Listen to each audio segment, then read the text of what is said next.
Je suis très heureux que les Français, globalement, s'intéressent au financement des PME et pensent que c'est bien de faire des efforts fiscaux, des efforts en ce sens. Mais quand ils disent à 80% que c'est difficile pour une PME de se financer, j'avoue que je ne sais pas trop, je suis peut-être un peu trop spécialiste, je ne sais pas trop ce qu'ils veulent dire vraiment, quitte à choquer certains. Parce que bien sûr, c'est toujours difficile de se financer, mais ça dépend de ce qu'on veut financer. Deuxième paramètre que je voudrais dire, deuxième affirmation, ce qu'on a découvert dans le rapport, et ce dont je suis vraiment convaincu, c'est que la situation économique est beaucoup plus difficile que la situation financière. Alors vous allez me dire, je joue sur les mots, pas du tout. J'ai expliqué dans l'introduction, je l'ai écrit personnellement, elle va peut-être raser tout le monde, mais ce qu'était un système financier, ce qu'on pouvait en attendre, et ce qu'étaient des sujets qui n'étaient non financiers pour moi. Un système de financement, c'est un système qui alloue les fonds. Il alloue des crédits et il alloue des fonds propres. Il faut savoir, l'économie, on disait quand elle est née, c'est une science triste, c'est la science de l'allocation des ressources rares. C'est ce que j'ai appris sur les bancs de l'université. Donc pour moi, un système de financement qui fonctionne correctement, c'est un système qui apporte les fonds avec une certaine logique économique, ni plus ni moins.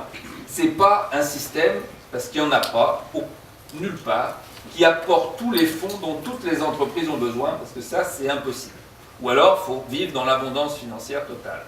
Mais c'est à rechercher si on a un accès raisonnable aux fonds et avec des critères à peu près rationnels.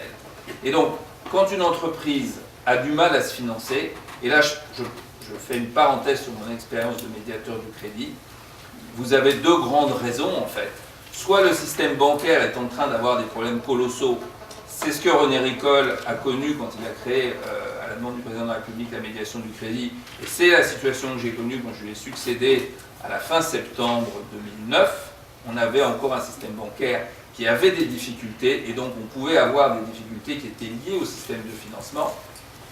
Aujourd'hui, les gens qui viennent nous voir, nous, on les aide à négocier avec leurs banques, la plupart du temps, et je ne les critique en aucune façon, ils sont avant tout victimes d'une situation économique.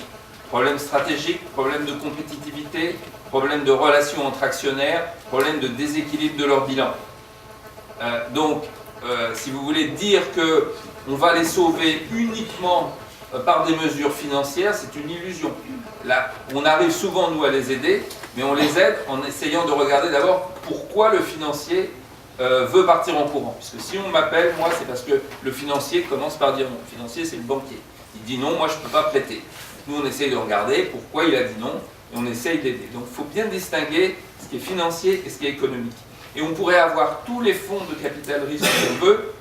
Si on a des entreprises qui ne sont pas du tout compétitives, les gens qui gèrent ces fonds, eh bien, ils ne mettront pas l'argent dedans parce qu'ils perdront cet argent. Il faut garder ça en tête.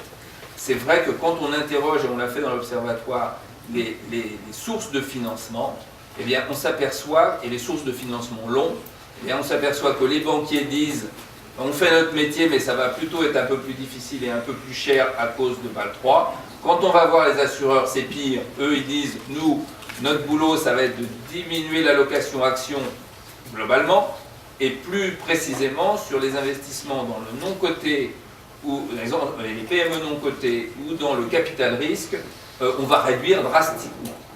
Donc c'est vrai que le relais est pris, ça vous l'avez très bien expliqué, et ça pose quand même un énorme problème. Aujourd'hui, la part des fonds dans la mouvance capital risque ou investissement direct en capital non coté, si on enlève les entrepreneurs eux-mêmes, si on enlève l'autofinancement, on trouve soit le particulier avec des aides fiscales, soit le public, Caisse des dépôts, OSEO, FSI. Et ça, c'est un peu embêtant parce que ça risque d'être court sur la durée. Voilà en gros ce que je crois.